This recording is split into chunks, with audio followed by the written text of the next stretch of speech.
Hello, everyone. I'm the Enforcer, and welcome to the breaking news. Today, we have gotten reports from the Ukrainian and Russian governments that a nuclear meltdown at the Zaporizhzhia nuclear power plant or a nuclear incident is going to be inevitable within the next 24 hours. We'll be covering the news of how in the world this has been leading up to this event and also all of the adjoining news as to what is happening at the moment and what will be happening here in the future, from what we can tell. Starting off with the beginning of the story, around a week ago, and you can actually click on our video that was made about that around a week ago, the spy chief Budanov, the guy who's in charge of the Ministry of Intelligence in Ukraine, made a statement that the Russians were planning on creating a nuclear incident at the Zaporizhzhia nuclear power plant, and that plan had been drawn up and had been approved by the Russian government and was underway at that moment. According to Budanov, the Russians were going to blow up the nuclear power plant, create a meltdown situation, and were going to blame it on the Ukrainians in making it a false flag attempt.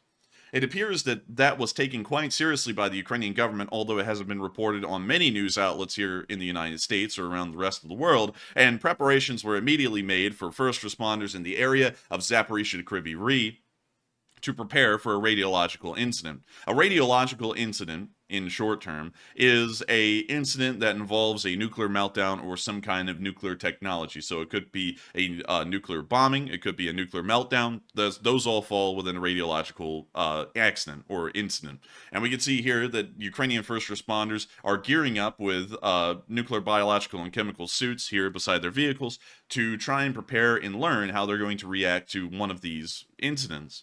According to what we understand, the first responders' duty within the first few days of a nuclear meltdown will mostly be to listen to government orders and evacuate areas that are being seriously affected by large amounts of radiation. Their job will also be to try and find wherever radiation hotspots are beginning to form after rainfall and fallout begin to bring the radioactive materials down onto the surface.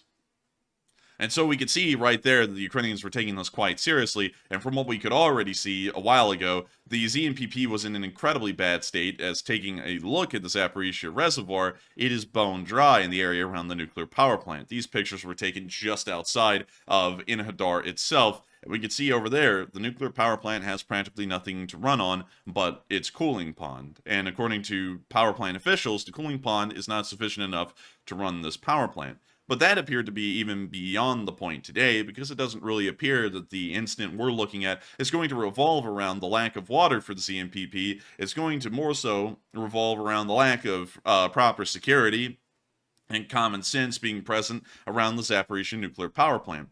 According to the Ukrainian government today, explosives appear to have been set onto the rooftops of reactors number 3 and 4. According to Flytex News, a statement was made by the Ukrainian government that follows. The armed forces of Ukraine officially announced a possible preparation in the nearest future of a provocation on the territory of the Zaporizhzhia nuclear power plant, occupied by Russian terrorists since the March 4th of 2022. According to operational information today, outside objects resembling explosive devices were placed on the outer roofs of the third and fourth power units of the EEA. Their drift does not have to damage energy blocks, but can create a picture of shelling from Ukraine. Russian media and Telegram channels are misinformed about this. The armed forces of Ukraine do not violate the norms of international humanitarian law, monitor and control the situation, and are ready to act under any conditions. No provocation of the enemy shall prosper. That was the statement according to Ukrainian officials today, once the news started to arrive to them that explosive objects appear to have been placed onto the rooftops of these reactors.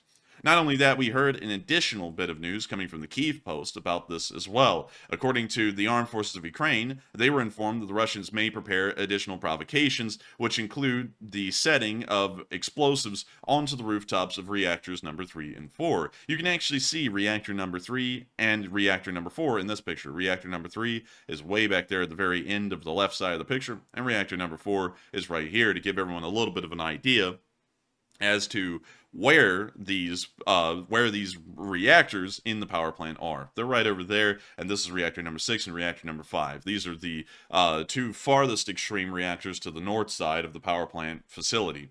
Moving on from that, we've also heard some additional statements, and these are the statements that appear to be making this into a false flag, that the Russians are now claiming that they know an exact time that the Ukrainians are going to be attacking the power plant. And according to these statements, and I'll show you one from a Russian telegram here, there is information from operational sources tomorrow on July 5th of 2023 at night. The armed forces of Ukraine will try to attack the ZMPP using long-range precision weapons and kamikaze drones. At the same time, ammunition filled with radioactive waste removed from the South Ukraine MPP on the 3rd of July will be dropped from an air carrier by a Ukrainian to one of the military airfields in southern Ukraine. The backup plan for the release of radioactive substances provides for the use of OTRK-U with a warhead stuffed with radioactive substances. We can see that the Russian government and the Russian telegrams are already trying to begin to spin the story that there is going to be a pre-prepared attack by the Ukrainians at an exact time, at an exact date, and an exact place that they usually wouldn't have had the information to otherwise. And it's pretty bizarre that they never have had information to know exactly when Ukrainian counteroffensives would begin or when anything would happen that the Ukrainians would be doing. But now, for some reason, they have all the exact information, details, time, and everything else involved, including the weapons that will be used by the Ukrainians if they were to create this nuclear meltdown. And once again, this throws up the entire idea that this is something the Ukrainians are doing, and it makes it more so that the Russians are planning a false flag attack, and they're going to come up with a very elaborate story to try and make it seem more convincing to the Russian public. Moving on from that news, we also saw additional news from Russian telegrams saying that an attack would be imminent. According to Ovstup Yarish on Twitter, Russian telegram channels are now actively spreading messages that Ukraine will attack the ZMPP tonight. For weeks, Ukraine has been warning that Russia is preparing a false flag attack on the ZMPP in line with the Russian playbook. And then adds that this is extremely alarming. And I'm fairly certain that everyone understands that this is incredibly alarming to every degree. And what's adding a lot more validity to these statements than any other statements that have been made about the ZMPP before is that we're now beginning to see the appearances of some radioactive vehicles that we've never seen before, such as these mobile radiation laboratories that are moving into the area. These mobile radiation laboratories were used by the Russian Federation to pick up amounts of radioactivity in the air and to try and figure out the severity of a radiological incident. These are being brought in most likely because the Russians plan on gathering information after they commit the false flag attack on the amount of radiation released into the air, so that way they can make official statements to try and blame on Ukraine the amount of radioactivity that has been caused by the false flag attack.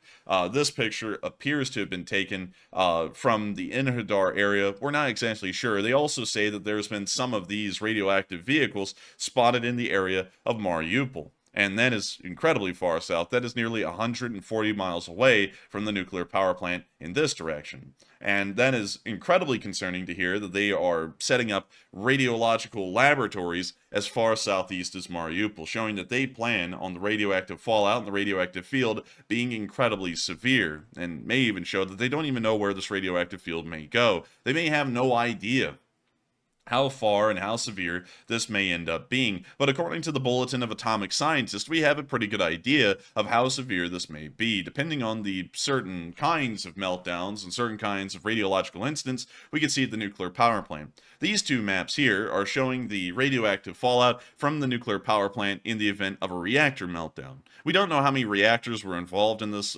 supposed scenario. I believe this may just have been one single reactor having a meltdown, but as we can see here, these radiation zones are only voluntary. The areas in orange are mandatory evacuation zones. The areas in yellow are voluntary, meaning that the radioactivity would be high, but it wouldn't be high enough that it will force people to leave the area.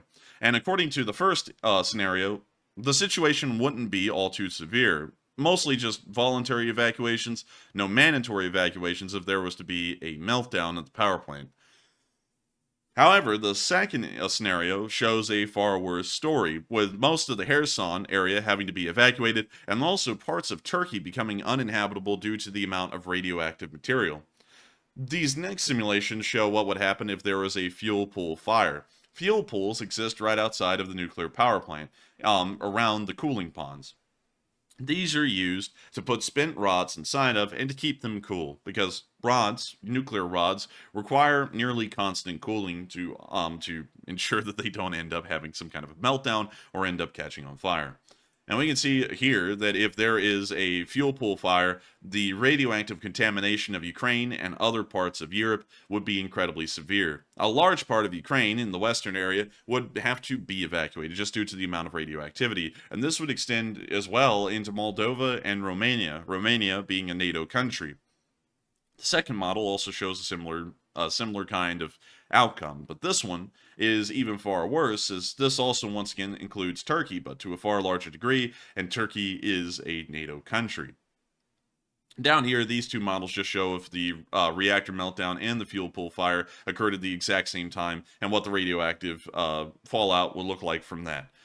And as you can see, according to the Bulletin of the Atomic Scientist, a nuclear meltdown, whether it be a reactor fire or a fuel pool fire, will be incredibly severe if it occurs at the ZNPP, and will most likely result in the damage of people's lives, health, property, and everything else. Really, the entire Ukrainian economy, maybe even the entire Eastern European economy, for decades, if not centuries, for millions of people. And it's a very severe situation. It's something that, according to what we're hearing from both sides, will be happening within the next 24 hours. If it does, we'll of course be reporting it on this channel. Unfortunately, that will be what we have to do, is we'll have to report it.